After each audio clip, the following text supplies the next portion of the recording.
এই কোমলমতি শিক্ষার্থীদের আন্দোলনকে ঘিরে যে সকল ঘটনা ঘটেছে তা খুবই বেদনাদায়ক ও দুঃখজনক। অহেতুক কতগুলি মূল্যবান জীবন ঝরে গেল। যারা মৃত্যুবরণ করেছে তাদের আত্মার মাগফিরাত কামনা করছি। পরিবারের সদস্যদের প্রতি গভীর সমবেদনা জানাচ্ছি।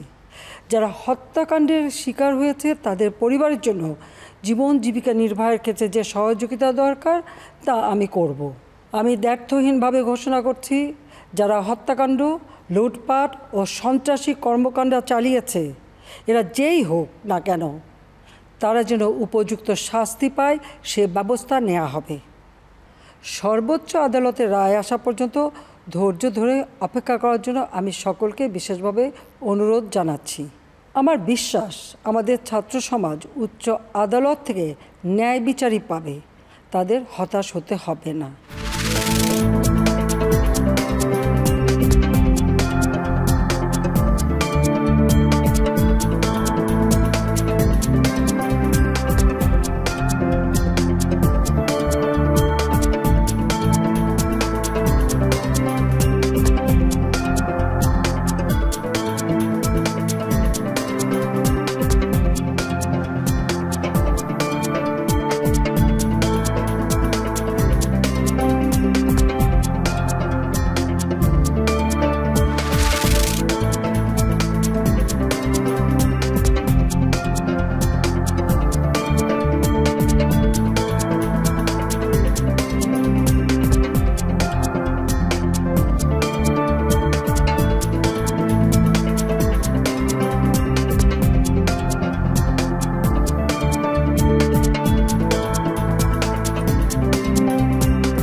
বিএনপির মহাসচিব ফখরুল সাহেব দম্ভ করে বলেছে, আমরা যা পারি নাই ছাত্ররা তা করে দেখিয়েছে। এতে বোঝা যায় কোটার দাবিতে তারা নেই।